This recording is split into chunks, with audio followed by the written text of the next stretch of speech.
السلام علیکم ورحمۃ اللہ وبرکاتہ۔ حامداً و مصلیاً اما بعد، بسم اللہ الرحمن الرحیم۔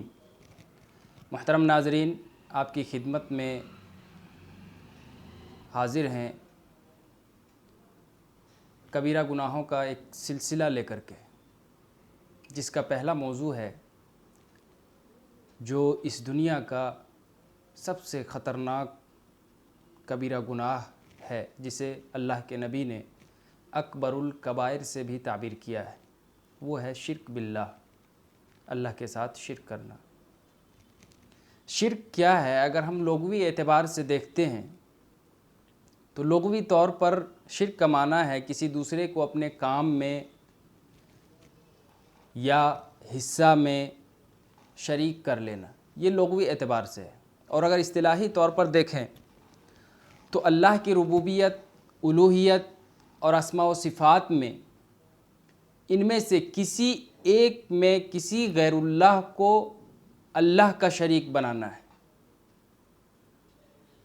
ان تینوں صفات میں، اللہ کے رب ہونے میں، اللہ کے معبود ہونے میں، اور اللہ رب العالمین اور اس کے رسول نے جو اللہ کے لیے اسماء اور صفات بیان کیے ہیں، اس کے علاوہ کوئی اور صفات، ان تمام تینوں قسموں میں اللہ کا کسی اور کو شریک بنانا، یہ شرک باللہ ہے۔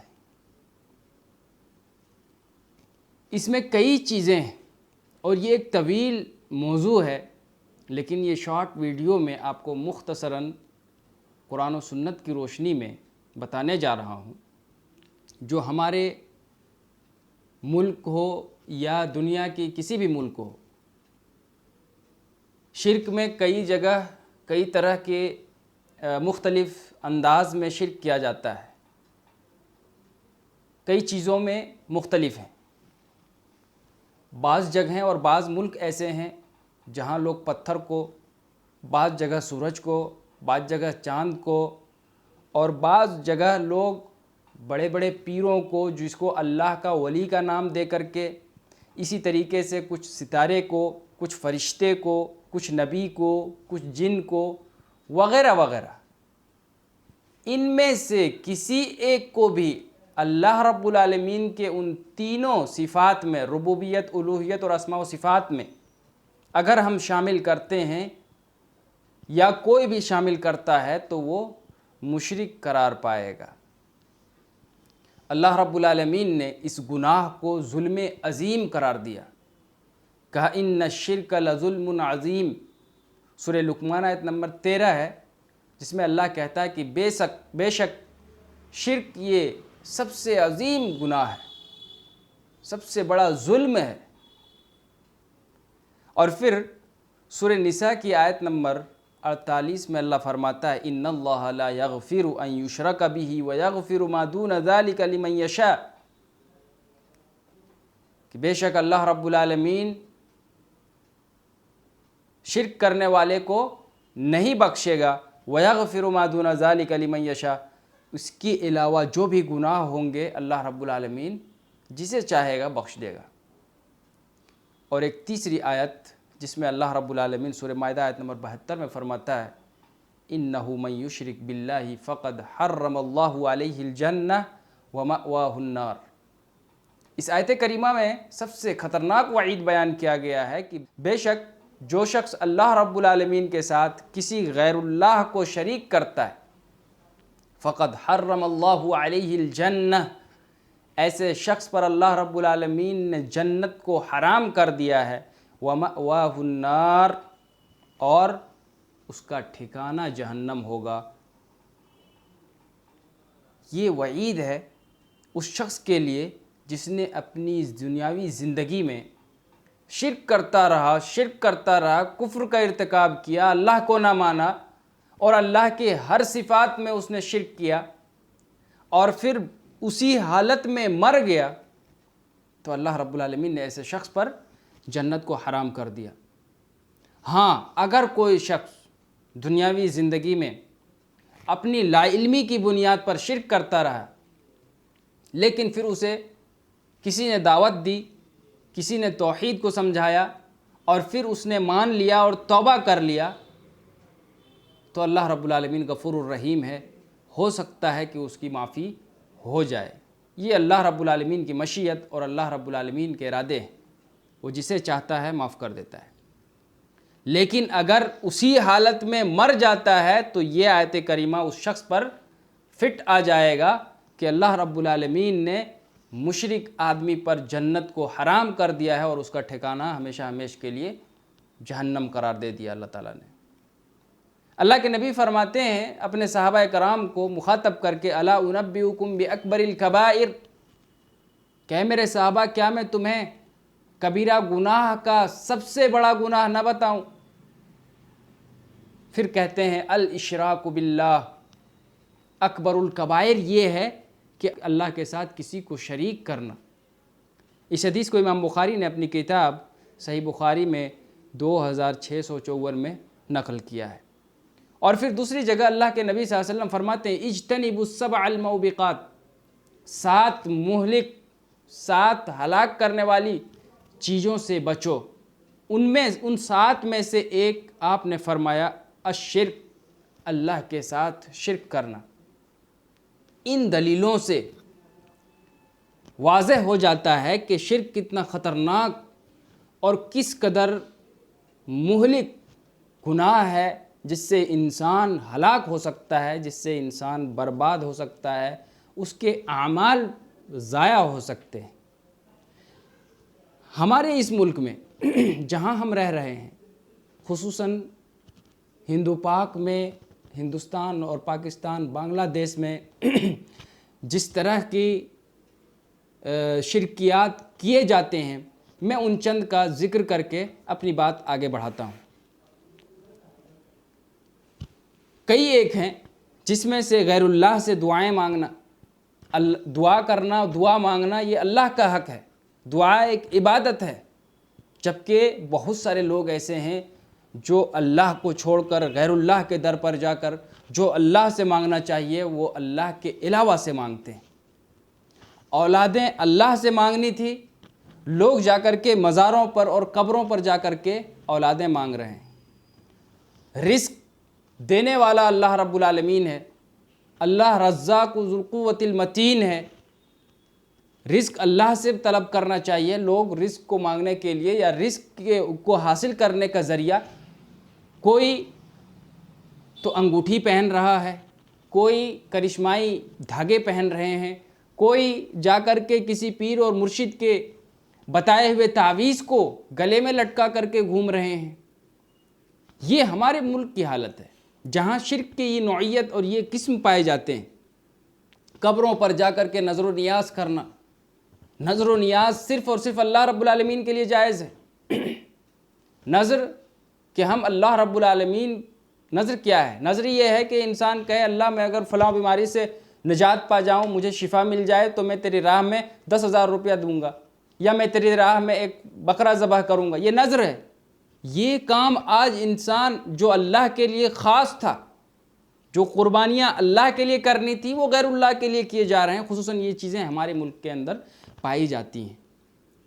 مزاروں پر جا کر کے چادریں چڑھانا، قبروں یا آستانوں کے پاس جانوروں کو ذبح کرنا، قبروں کا طواف کرنا، پیشانی ٹیکنا، قبروں کی طرف منہ کر کے نماز پڑھنا، ولیوں کے سامنے جھکنا، رکوع کرنا، اور ادباً اس کی طرف اپنا پیٹھ نہ کر کے بلکہ ایڑی کے بل چل کر کے آنا، یہ وہ چیزیں ہیں جو اللہ کے لیے ہے۔ لیکن ان چیزوں کو لوگوں نے اپنے پیروں کو، اپنے مریدوں کو اور اپنے چاہنے والے جسے نام نہاد اولیاء اللہ کا نام دے کر کے لوگوں نے بنا رکھا ہے۔ یا علی مدد، یا غوث مدد، یا خواجہ غریب نواز، اس طرح کی چیزوں کو باقاعدہ اسٹیکر میں بنا کر کے گاڑیوں میں لگانا، گھروں کے سامنے لگانا، گھروں میں لگانا، اور یہ ساری چیزیں کیا ہے؟ چاہے وہ یا علی ہو، یا محمد ہو، یا فاطمہ ہو، اس طرح کے الفاظ کہنا بھی، اور اس کے بعد کا جو جملہ ہے وہ سب سے خطرناک، المدد، کہ ہماری مدد کر۔ علی تو خود مدد کے محتاج ہیں، فاطمہ تو خود مدد کے محتاج ہیں، ہم ان سے مدد مانگ رہے ہیں۔ مردوں سے جا کر کے دعائیں مانگنا، بچوں کو نظر بد سے بچنے کے لیے تعویذیں وغیرہ گلے میں باندھنا، ہاتھوں میں باندھنا، کمر میں باندھنا، نجومیوں کے پاس جا کر کے اپنی قسمت آزمانا اور ان کی تصدیق کرنا، بے شمار زندگی کے ہر کونے میں اور ہر شعبے میں انسان کے ہر جگہ پر شرکیات میں آج لوگ ملوث ہو چکے ہیں۔ آئیے چند نقصانات بتا کر کے اپنی بات سمیٹنا چاہتا ہوں۔ سب سے پہلی بات اور سب سے پہلا نقصان یہ ہے شرک کے، کہ مشرک چاہے مرد ہو چاہے عورت ہو، اس سے نکاح حرام ہو جاتا ہے۔ اللہ تعالیٰ سورہ بقرہ آیت نمبر 221 میں فرماتا ہے وَلَا تَنْكِحُوا الْمُشْرِكَاتِ حَتَّى يُؤْمِنَّ، کہ تم مشرکہ عورت سے نکاح نہ کرو یہاں تک کہ وہ ایمان لے آئے۔ اور اسی آیت کے آگے اللہ مومنہ عورت سے بھی یہی بات مخاطب ہو کر کے کہتا ہے کہ تم بھی مشرک مرد سے شادی نہ کرو یہاں تک کہ وہ ایمان لے آئیں۔ سورہ بقرہ آیت نمبر 221۔ نمبر 2، نماز جنازہ کی ممانعت ہو جاتی۔ جو مشرک ہو جاتا ہے، ظاہری طور پر جب انسان دیکھ لے کہ یہ شخص شرک کرتا ہے، شرک میں مبتلا ہے، تو ایسے شخص کی نماز جنازہ میں بھی شرکت نہیں کرنا چاہیے۔ سورہ توبہ آیت نمبر 84 میں اللہ تعالیٰ فرماتا ہے اپنے نبی کو مخاطب کر کے وَلَا تُصَلِّ عَلَىٰ أَحَدٍ مِّنْهُمْ مَاتَ أَبَدًا وَلَا تَقُمْ عَلَىٰ قَبْرِهِ إِنَّهُمْ كَفَرُوا بِاللَّهِ وَرَسُولِهِ وَمَاتُوا وَهُمْ فَاسِقُونَ۔ اللہ کہہ رہا ہے کہ آپ ان میں سے کوئی بھی اگر مر جائے تو کبھی بھی آپ ان کی نماز جنازہ نہ پڑھائیں، وَلَا تَقُمْ عَلَىٰ قَبْرِهِ، اور نہ ہی ان کی قبر پر کھڑے ہوں، انہم کفروا باللہ ورسولہ، کیونکہ ان لوگوں نے اللہ اور اس کے رسول کی نافرمانی کی ہے، کفر کیا ہے، وماتوا وہم فاسقون، اور اسی حال میں وہ لوگ فسق کی حالت میں موت ان لوگوں کی ہوئی ہے۔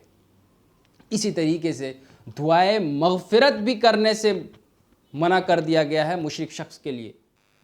اللہ تعالیٰ سورہ توبہ آیت نمبر 113 میں فرماتا ہے ما کان لنبی والذین آمنوا ان یستغفروا للمشرکین ولو کانوا اولی قربی من بعد ما تبین لهم انہم اصحاب الجحیم۔